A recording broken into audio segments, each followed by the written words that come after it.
Welcome to Sharing Bible Truth and Prophecy Ministries.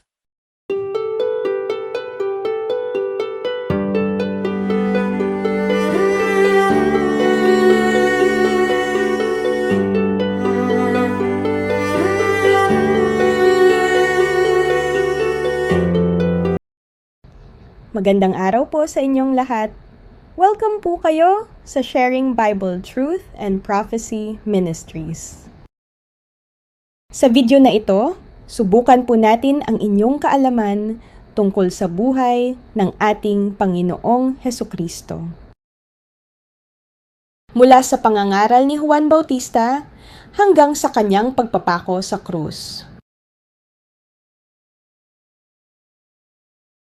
Handa na ba kayo?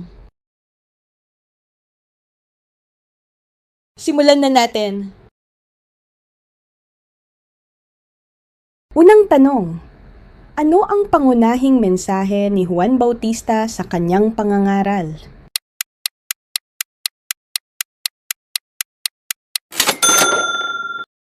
Tamang sagot, mangagsisi kayo sapagkat malapit na ang kaharian ng langit. Teksto sa Biblia, Mateo Kapitulo 3 talatang 2. At sinasabi, mangagsisi kayo. Sapagkat malapit na ang kaharian ng langit. Aral sa buhay. Ang tunay na paghahanda sa Diyos ay nagsisimula sa pagsisisi. Ikalawang tanong, saan nangaral si Juan Bautista?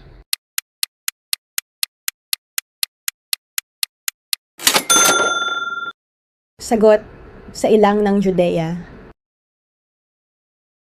Teksto sa Biblia, Mateo Kapitulo 3 talatang 1. Nang mga araw na yaon ay dumating si Juan Bautista, na nangangaral sa ilang ng Judea. Aral sa buhay, kahit sa simpleng lugar, maaaring gamitin ng Diyos ang tao para sa kanyang gawain. Ikatatlong tanong, ano ang ginagawa ni Juan Bautista sa mga nagsisisi?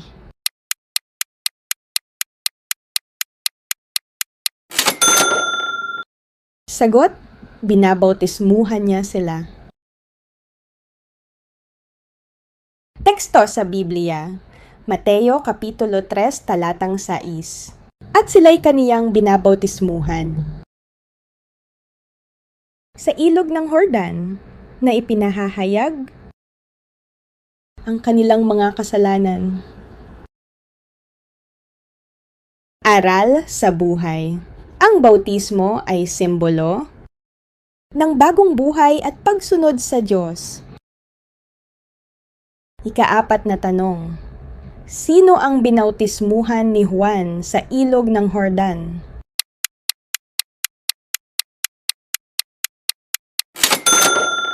Tamang sagot, si Jesus. Teksto sa Biblia, Mateo Kapitulo 3 talatang 13. Nang magkagayoy pumaroon si Jesus mula sa Galilea sa Jordan kay Juan upang magpabautismo sa kaniya. Aral sa buhay. Si Jesus ay halimbawa ng pagpapakumbaba at pagsunod. Ikalimang tanong, ano ang nangyari matapos mabautismuhan si Jesus?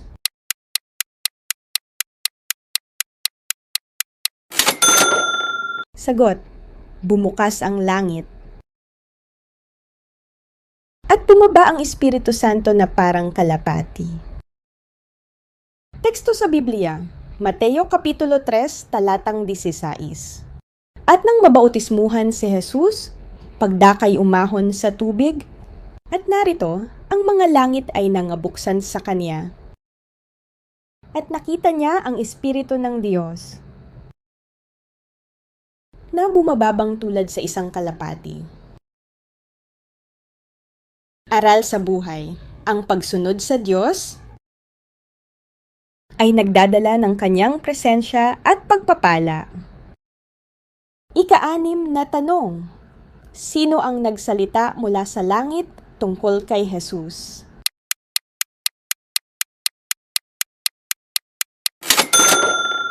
Tamang sagot, ang Ama. Teksto sa Biblia, Mateo Kapitulo 3, talatang 17. Ito ang sinisinta kong anak na siya kong kinalulugdan. Aral sa buhay, ang Diyos ay nalulugod sa mga sumusunod sa Kanya. Ika-7 tanong, saan dinala si Jesus upang tuksuhin?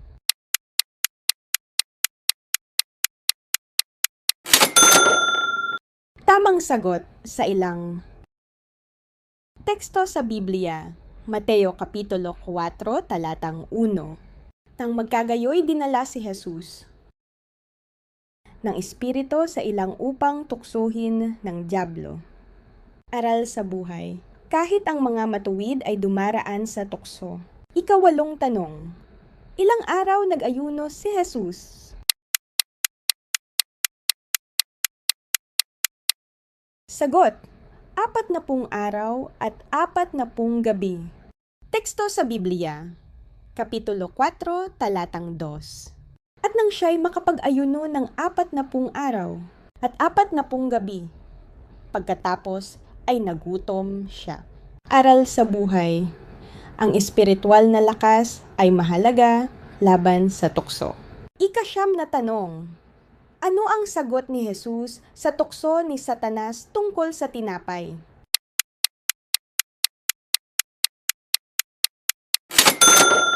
Sagot, hindi sa tinapay lamang mabubuhay ang tao, kundi sa bawat salitang lumalabas sa bibig ng Diyos. Aral sa buhay, mas mahalaga ang salita ng Diyos kaysa sa pisikal na pangangailangan. Ika-10 tanong, ano ang unang ginawa ni Jesus pagkatapos magsimulang mangaral?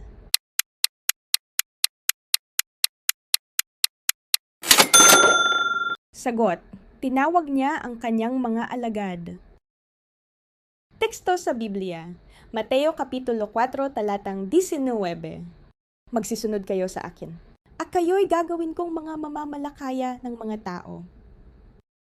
Aral sa buhay, tinatawag tayo ni Jesus na sumunod at maglingkod. Ika-11 tanong, ano ang itinuro ni Jesus tungkol sa pag-ibig sa kapwa?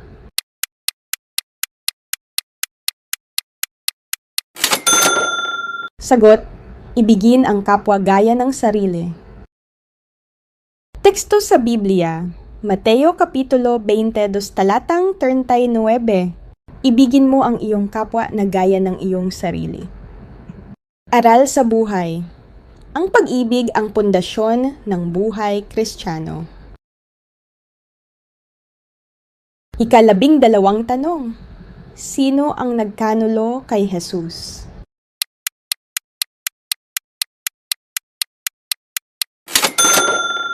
Sagot, si Judas Iscariote.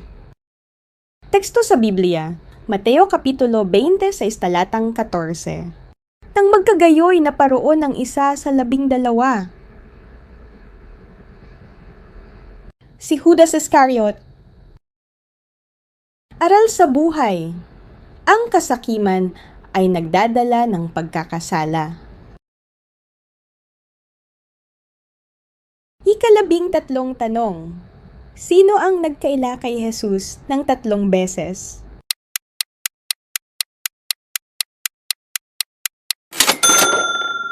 Tamang sagot, si Pedro. Teksto sa Biblia, Mateo Kapitulo 26, talatang 34. Bago tumilaok ang manok ay ikakaila mo akong makaitlo. Aral sa buhay, kahit tayo ay nagkakamali, may pagkakataon pa para magsisi. Ika-14 na tanong, sino ang humatol kay Jesus na ipako sa krus?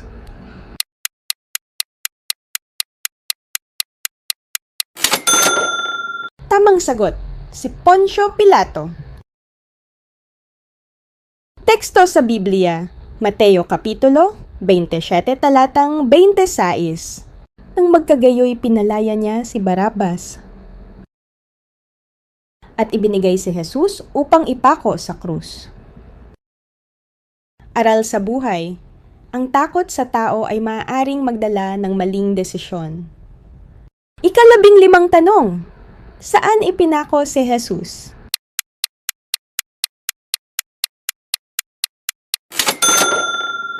Tamang sagot, sa Golgota.